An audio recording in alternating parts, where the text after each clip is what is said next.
가기사는 증시 깍두기. 안녕하세요. 전부터 증시 나침반 안지원입니다. 네, 아주 따뜻한 날이 봄날이 왔습니다. 아침엔 추운데 점심에는 따뜻하죠. 날씨가요? 네, 날씨요. 주식시장 말고요. 네. 주식시장 남들은 따뜻한 것 같아. 근데 저는 그냥 그래요. 오늘 날씨 같을까?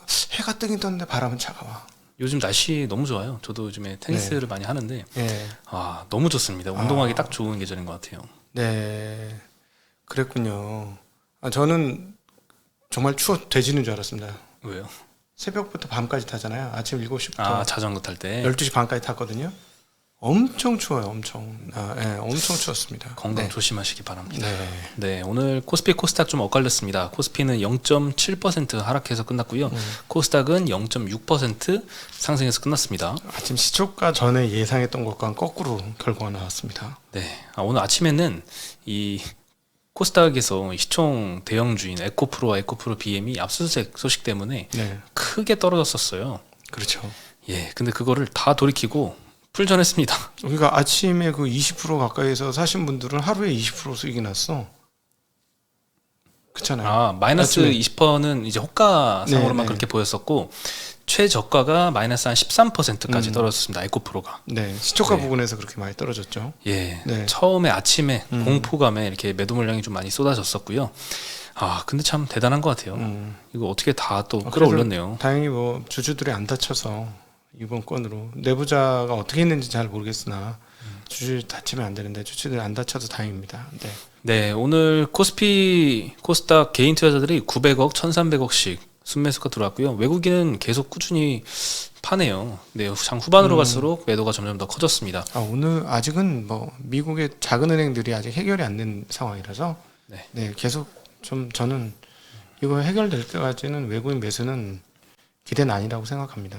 네, 그게 참 정부에서 그래도 필요한 조치를 굉장히 신속하게 다 대책을 제시를 했었는데 그래도 이 막연한 불안감 때문에 뱅크런이 이렇게 쉽사리 해결이 되지는 않네요.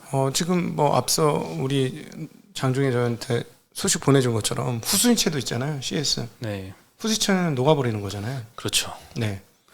뭐 수인채뿐만 아니라 채권 투자한 것들 다 휴지 조각이 돼버렸죠. 주식도 마찬가지. 주식이 휴지가 되지만 채권이야 괜찮지. 예를 들어 예금이나 이런 것들은 상관없는데 예금 상관없죠. 네, 예금 상관없고 그 회사에다가 한 것들 뭐 예금자 보호 수준에 있는 건 상관없지만 신종자본증권 CS 거 투자한 사람들은 녹아버렸네. 신종자본증권도 그렇고 일반 채권들도 마찬가지 상황입니다. 채권은 헤어컷을 하는 게 있고 안 하는 게 있을 거 아닙니까? 근데 이제 뭐 못 갚은 거잖아요. 그래서 기업이 넘어갔으니까 이거는 뭐 채권 투자들도 손실이 뭐 막대할 것 같아요. 네. 네.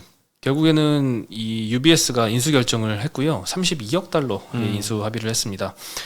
채권도 170억 달러 정도가 있었다고 하네요. 네. CS 채권이. 네, 그것도 좀 손실이 불가피해 보이고 스위스 정부에서 추가로 이 CS에 1,080억 달러 유동성 공급에 합의를 하면서 좀 공포감을 좀 굉장히 빠르게 신속하게 좀 둔화시키려는 그런 의지를 좀 크게 보였습니다. 장 시작 전에 빨리 끝내겠다는 거였죠. 네. 이것도 참 다행이었던 것 같아요. 이런 유동성 공급이나 인수 소식이 월요일 장 시작하기 전에 나와서 참 다행인 것 같고 그렇지 않았으면 좀 시장이 오늘 좀 힘들지 않았을까 생각도 듭니다. 안 그렇게 했으면 일파만파해서 그 다음에 해도 효과가 덜 나니까 효과를 제대로 내려면 시작하기 전에 했어야 되는 게 맞죠.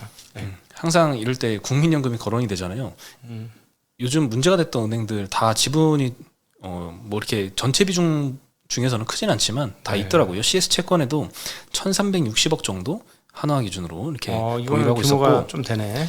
예, SVB 주식하고 채권 합해서 한 1,400억 정도. 이것도 비슷한 규모고요. 늘어났네요. 처음에 우리가 뭐 400억인가 200억인가 뭐 이 정도였다고 얘기가 있었는데. 예, 처음에 그렇게 있었거든요. 뭐 그 정도야 뭐 국민연금 총자산이 그렇게 규모가 큰 게 아니다 했는데 규모가 점점 커지네요. 네. 그리고 뭐 파산한 시그니처 은행은 여기는 한 35억 정도. 그냥 뭐 소규모이긴 합니다. 네. 어쨌든 문제된 은행들에 다 지분을 갖고 있어가지고 조금 응원을 더 세게 해야 될 것 같아요. 저 이거 받아야 되는데 참 불안해집니다. 국민연금요? 네, 국민연금 받아야 국민연금 되는데 받을 수 있어요. 딱 저부터 못 받을 가능성이 많이 지금 보도로 나오고 있더라고요. 세대 간 격차인가? 나는 걱정만 나는 받을 수 있어. 여기는 안 못 받아 뭐 이런 건가? 저는 못 받을 것 같아요. 저는 여유가 좀 있는데 여유가 없으시네요. 반 포기 상태입니다. 안 그래. 유일하게 해결하는 방법은 운용 수익률 제고밖에 없거든요. 갑자기 인구가 갑자기 증가할 수도 없고 그래서 운용 수익이 좀 빨리 늘어나는 국민연금은 인구 주는 게 제일 무서운 일이죠. 세상 무서운 일이야. 네. 네. 저 정도면은 수익률 상당히 많이 까먹겠는데? 아니요, 이거 전체 비중 중에서는 크진 않아요. 이게 워낙 몇백 조 단위이기 때문에. 세계에서 세 번째로 큰 연금이잖아. 국민연금이 800조인가 그럴걸요? 어마무시합니다. 800조까지 되나요? 600조인가 800조 됩니다. 어마무시합니다. 퇴직연금보다 훨씬 커요. 지금 현재 어마무시해요. 네. 그래요? 네. 세계에서 제일 큰 연금 중에 하나예요. 그건 맞는데 그래도 저 정도면 수익률 상당히 많이 깎아먹겠는데 0. 몇 프로는 깎아먹겠는데 최소. 요게 비중 자체가 한 0. 몇 프로거든요. 그러니까 0. 몇 프로 익스포저 자체가 0. 몇 프로 깎아먹으니까 크지. 0. 몇 프로. 그러네. 뭐 작다고 할 수는 없겠네요. 0. 몇이 아니고 0. 몇 프로. 0. 몇 프로. 예, 0.2% 정도. 큽니다. 네. 일부는 돌려받겠지 설마. 그러길 바랍니다. 네. 오늘 방어주 역할하는 통신주들이 업종 1위를 기록을 했습니다. 뭐 KT, SKT, LG유플 다 1, 2%대씩 반등을 했습니다. 종이목재 섹터가 두 번째 상승했고요.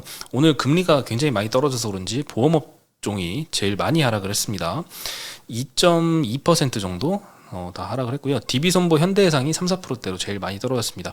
오늘 한국 10년물은 한 8bp 떨어졌고요. 한국 3년물은 12bp 정도 떨어졌습니다. 요즘 단기물의 하락세가 더 가파르게 진행이 되고 있습니다. 금리를 떨어뜨린다고 보는 거죠 지금 다들. 네.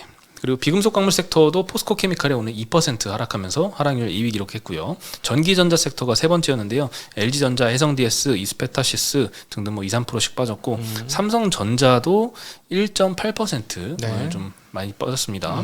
하이닉스는 0.3%대 하락에 그쳤고요. 뭐 의료정비 섹터와 운수정비 섹터도 많이 빠졌는데요. 기아차가 오늘 2.7% 하락했습니다. 현대차는 한 0.8% 정도 떨어졌고요. 데이터는 계속 좋게 나왔는데 오늘 뭐 처음으로 이렇게 2%대 하락을 한 것 같아요. 예. 네, 그리고 한국 신용평가에서 요즘 은행들이 너무 여기저기 터지다 보니까 국내 은행으로 좀 번지지 않을까 이런 우려가 좀 있잖아요. 여기에 대해서는 뱅크런 위험은 굉장히 낮다라고 평가를 하고 있습니다. 은행주 주가는 또 근데 이제 상반되게 굉장히 많이 떨어져서 작년 말에 굉장히 많이 떨어졌던 그 수준까지 지금 내려와 있는 상황인데요. 그렇죠. 국내 은행 예금자는 개인이 43% 정도 비중이라고 합니다. 법인이 한 32%. 그래서 개인 비중이 굉장히 높기 때문에 이 실리콘밸리 같은 경우에 비교해서는 굉장히 좀 안정성이 높다. 실리콘밸리는 이제 법인 비중이 거의 다였잖아요. 우리는 개인이 부동산이 문제인 거지. 개인 법인 중요하지 않습니다. 우리는 부동산 가격이 문제예요. 부동산 가격이 계속 떨어지면은 마진콜 일부가 실행이 돼야 되는 거고. 마진콜이 실행되면 갚기 힘들어지는 거잖아. 부동산 가격은 근데 일단 하락은 멈췄어요. 뭐 주식도 데드캣 바운스라는 게 있습니다. 이거 데드캣 바운스. 모든 자산은 데드캣 바운스가 있어요. 뭐 그렇죠. 예, 앞으로 뭐 더 떨어진다라고 이제 얘기하시는 분도 많고, 뭐 그렇다고 세게 반등할 거라고 보는 분은 좀 적은 것 같아요. 그러니까 지금 우리 동네에 5천 세대가 새로 지어졌는데 아직 입주를 안 했어. 이제 막 다 지어지고 있어. 그렇죠. 이 서울 이외 지역들은 조금 뭐 미분양 리스크도 많이 올라오고 있죠. 천안에서 출발해가지고요. 저기 이렇게 태안까지 이렇게 한 바퀴 삥 돌고 왔거든요. 네. 어디였던 되게 인상적이었던 게 당진이에요. 당진. 아파트가 어마무시하게 지었더만. 네, 저도 얼마 전에 강릉 갔다 왔는데 와 으리으리한 아파트들이 굉장히 많이 들어섰더라고요. 강원도 지역에서도. 제가 본 거는 아직 입주 전이었어요. 아직 시멘트 색깔 페인트로 칠하지 않은 아파트였거든. 엄청 큰 단지더라고요. 요즘 그리고 돌아다니면 공사 중인데 뭐 유치권 행사 중 이렇게 딱 팻말 붙어져 있는 그런 단지들도 좀 많은 것 같아요. 그래요? 이거 지방이 좀 문제예요. 오히려 서울 경기는 저는 뭐 별로 걱정할 게 없을 것 같다. 근데 이렇게 돌아다니면서 중간중간에 도시를 살짝 걸치거든요. 시골길로 주로 다니지만 당진에서는 정말 많이 놀랐어. 우와, 아파트가 이렇게 많네. 네. 근데 마찬가지로 이제 실리콘밸리처럼 이제 우리나라 은행에서 뱅크런이 나올 가능성은 그렇게 높지 않다라는 게 좀 결론이에요. 그 이유로는 뭐 개인 비중이 좀 높은 것도 한몫한 것 같고요. 그리고 또 이 예금을 받아가지고 채권을 산 게 아니라 대출을 해줬잖아요. 그래서 대출에서의 부실률이 커지지만 않으면 갑자기 수신자들이 돈을 다 막 빼버리고 싶을 정도로 뱅크런 사태가 일어날 가능성은 왠지 좀 희박해 보이긴 합니다.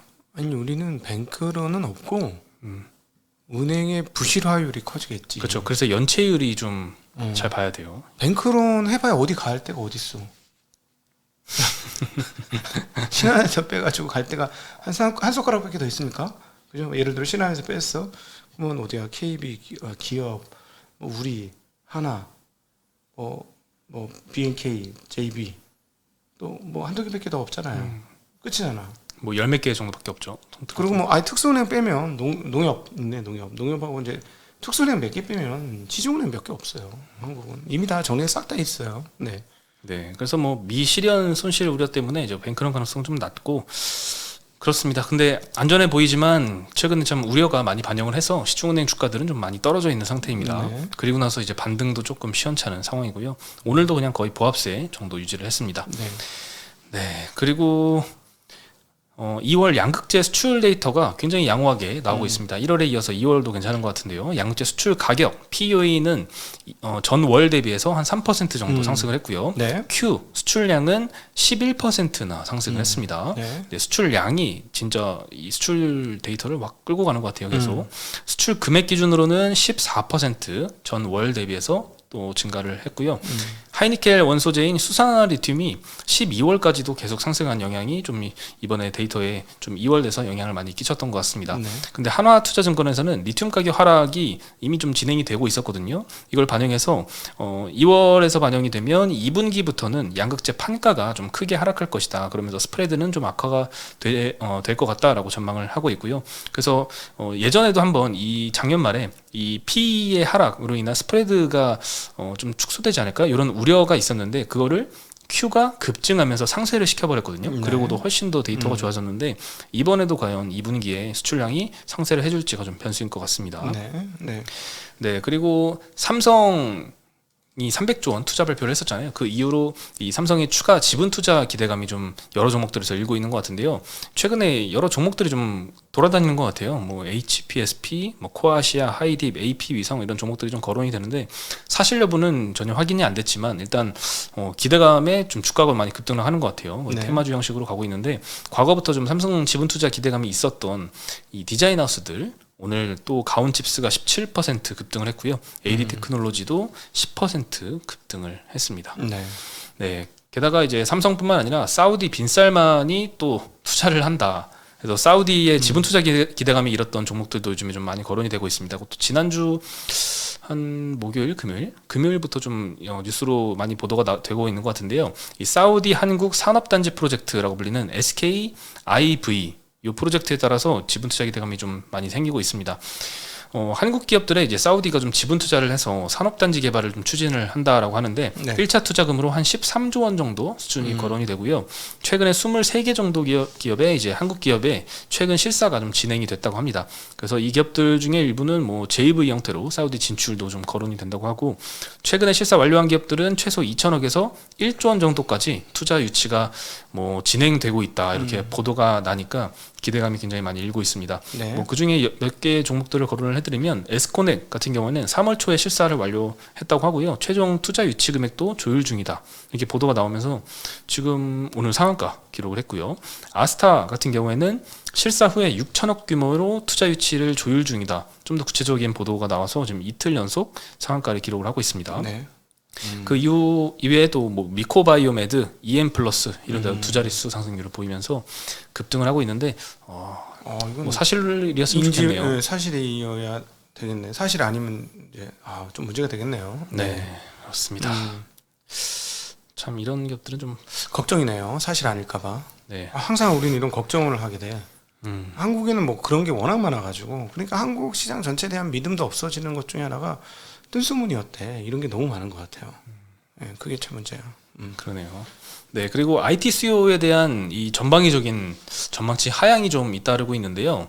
트렌드포스에 따르면 지난 16일 전망을 내놨는데 1분기에 서버, 모바일, 노트북 출하량 전망치를 2월에 했던 전망 대비 모두 다 하향을 시켰습니다. 서버는 1분기에 전 분기 대비 15% 하향을 한다라고 전망을 하면서 기존 전망 대비 한 1.8%포인트 정도 전망치 더 낮췄고요.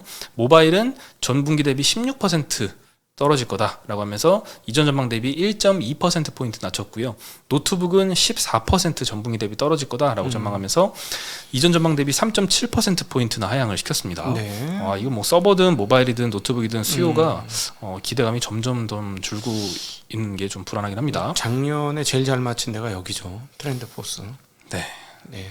조금 전망을 가장 잘 맞춘 곳이에요. 예. 유통업체니까. 그때는 좀 놀랐었죠. 이거는 뭐 설마 아니 대만 애들 입김이다. 업체들이 아니라고 그랬었어. 그 삼성전자, 그쵸. 하이닉스 여기서는 아니라고 그렇게 얘기했거든. 근데 얘네 말대로 됐거든. 앞단의 거를 하니까 노트북 같은 거를 대만에서 제일 많이 만드니까 정확히 잘 서버 컴퓨터 같은 것도 아마 제일 많이 만들지 않겠어요? 그러니까 제일 내용을 잘하는 것 같습니다. 얘네가. 네, 근데 전망치를 좀 낮추고 있어서 도대체 바닥이 어디인가 이에 대한 이 시점 기대감이 좀 계속 뒤로 밀리고 있습니다. 네. 네, 카운터 포인트는 이 스마트폰 출하량 전망을 했는데요. 2분기까지 전분기 대비 한 6% 정도 떨어질 것이다. 그리고 반등을 하지 않을까 이런 전망을 해놓고 있고요. 근데 이제 2분기부터는 삼성전자도 가동률이 하향이 시작이 될 것이다 이런 전망을 내놓고 있습니다. 네. 2분기 올해 2분기 기준으로는 삼성전자의 D램 웨이퍼 캐파가 65만 3천 장에서 60만 8천 장으로 하향을 시켰고요. 4분기 올해 4분기 기준으로는 71만 장에서 64만 장으로 7에서 한 10% 수준 전망치를 떨어뜨렸습니다. 네. 네, 뭐 이게 상당한 수준이네요. 여기저기서 기대를 많이 했던 건데 뭐 시선이 결국은 이 얘기를 들어보면 삼성전자가 감산을 너무 늦게 해가지고 다 안 좋다는 얘기처럼 들리기도 하네. 그리고 삼성전자가 본격적으로 감산을 시작하는 2분기 이후부터 상황이 좀 개선되겠다. 뭐 네. 이렇게도 들리네요. 그래서 3분기부터는 네. 뭐 이렇게만 진행이 되면 그래도 좀 수요가 공급을 다시 초과해서 재고가 소진되기 시작할 것이다 라는 전망이고 재고 소진 근데 거의 1년치 있죠. 지금 10몇 개월치 있다고 막 소리가 들리던데. 네, 근데 주가는 뭐 재고가 소진이 시작이 되면 이제 주가는 바로 오를 겁니다. 네, 하지 않을까 싶은데 그게 이제 핵심입니다. 네, 일단 삼성전자의 가동률 하향이 좀 뒤늦어지는 것도 그렇지만 일단 수요 전망치가 계속 떨어지는 것도 좀 우려한 요인입니다. 네. 그리고 마지막으로 대중교통 마스크 의무가 오늘 해제가 됐습니다. 이제 지하철 버스에서도 안 써도 되고요. 절반 이상은 쓰고 계신 것 같아요, 아직은. 그래서 장 초반에 화장품주들이 좀 강세를 보였어요. 네. 근데 지난 1월 30일 날 실내 마스크 의무가 좀 대부분 해제가 됐잖아요. 네. 그때 실제로 화장품 업종 매출이 좀 많이 늘었다고 합니다. 어. 오프라인 카드 매출액이 8.7% 증가했습니다. 2주 동안. 그리고 온라인 매출액은 22.5%나 증가를 하면서 네, 온라인 쪽으로 좀 수요가 많이 올라오는 게 좀 보이는 것 같아요. 네. 근데 이번에 이 실내 마스크 해제 조치했는데도 여전히 마스크를 계속 쓸 것이다라고 답하는 사람들이 한 70% 된다고 합니다. 아닐걸? 한 달 있다 다시 한번 봅시다. 그렇죠. 한 달 있다가는 한 달 있다 보면 싹 많이 바뀔 변하겠죠. 거야. 우리는 이제 이렇게 넘어가다가 훅 하는 경우가 있어요. 넘어가다 잘 안 넘어가는 듯하다 갑자기 어느 순간 확 뒤집혀. 한국은 좀 그런 성향이 있는 것 같지 않습니까? 그리고 이게 남의 눈치를 좀 많이 봐서 그런가 다 다 쓰고 있으면은 저도 뭔가 한국 써야 될 것 같은. 한국 사람들은 저 중간에만 가라라는 철학이 있지 않습니까? 난 그 철학이 너무 싫은데 하여튼 중간에만 가라 뭐 이런 거. 왜냐하면 이 6.25 때 너무 크게 당해서 그래요. 6.25 때요? 예, 튀는 사람 다 죽었어. 예, 조금이라도 튀는 사람 다 죽었어. 그러니까 가만히 있어야 돼. 괜히 이렇게 이쪽으로 나섰다가 여기서 죽고 저쪽으로 나서서 저기서 죽고. 왜냐면 왔다리 갔다리 했지 않습니까? 그러니까 그렇죠. 예, 그래서 참 그게 좀 안 좋은 문화가 있는 것 같아. 그런 측면에서. 네. 근데 오늘 뭐 장 초반 때 화장품주 강했는데 뭐 아모레퍼시픽, LG생활건강은 한 1%대밖에 반등을 못해서 끝났고요. 뭐 이렇게 큰 기대감이 몰리지는 않은 것 같아요. 뭐 네. 작은 중소형 화장품주들은 한 3%대도 많이 상승해서 끝났습니다. 뭐 한국은 중국에다 해외에다 많이 팔아야지. 한국에도 팔아봐야 얼마나 올라가겠습니까, 사실. 네. 근데 중국도 그 사이에 경쟁력이 너무 빨리 늘어나서 한국 거 지금 ODM으로 받고 있잖아요. 네. 네. 근데 한국 화장품주들이 그래도 이 멀티플이 여전히 높은 상황이라서 네. 조금 그렇습니다. 네. 네, 오늘 소식은 여기까지고요. 내일 다시 인사드리겠습니다. 네, 안녕.